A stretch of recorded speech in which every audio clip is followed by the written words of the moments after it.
Salut à tous, ici Little Venus sur Vestkicker et je vais vous présenter aujourd'hui une vidéo au format live session au cours de laquelle j'affronterai les joueurs gagnants en 30$. Donc là je viens de joindre un joueur qui s'appelle Ezik09. D'après son Charscope il a du 13% de ROI, ce qui est assez bon. En 30$, il a à peu près 6500$ de profit, ce qui est aussi plutôt pas mal vu qu'il a joué principalement en 20 et en 30$. Donc je pense que c'est un joueur qui est assez représentatif des bons joueurs de cette limite. Alors, 7-4 je vais folder. 9-3 aussi.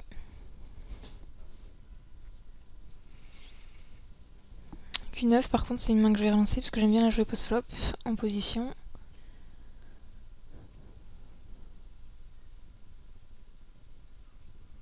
Alors je suis payé et je loue complètement mon board. Cela dit, bon, un board 8-6 c'est pas un board qui va toucher tellement souvent, donc je pense que je vais pouvoir remporter le pot assez souvent en faisant une quanti-bet. Ce qui n'est pas le cas. Alors il me min re-raise. Le min re-raise ici, je trouve le move assez mauvais. Quelle que soit la main qu'il ait en fait. S'il a une main du genre As-8, je trouve ça trop faible. S'il avait deux paires, je pense qu'il aurait plutôt intérêt à soit call, soit relancer plus cher. C'est peut-être éventuellement un mini raise avec une top pair low kicker pour stopper l'action, mais c'est un move qui est pas génial vu qu'il est hors de position, donc ça le rend vraiment très vulnérable. Donc de manière générale, son move là me plaît pas, même si je connais pas ses cartes.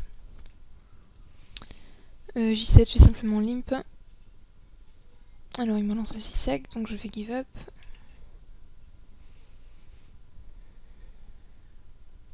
Alors As4 il limp, alors d'habitude il avait toujours raisé, donc là je vais essayer de relancer son limp un petit peu.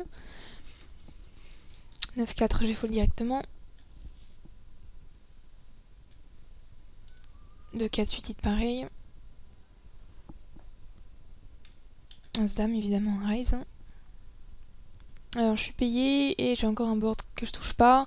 Cela dit il est un petit peu plus droit que d'habitude. Et puis il m'avait déjà surlancé sur un board 8-6, donc ça peut être dans son éventail de call. Vu qu'il m'a l'air de coller pas mal pré-flop. Donc je vais simplement checker avec ma showdown value.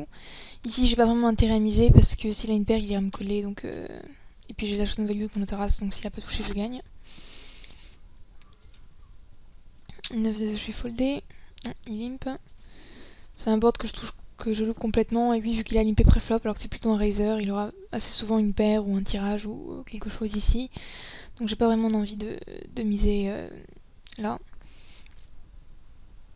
Donc il limp 9-5, donc là je vois qu'il limp vraiment des mains qui sont très très mauvaises alors qu'on a un petit blind. Parce que pour 9-5 c'est quand même une main avec laquelle il aurait pu trouver un fold pré-flop je pense. Alors roi 4 suited, ça je vais aller payer son min raise. Et je flop une top pair malheureusement sur un board très très dangereux.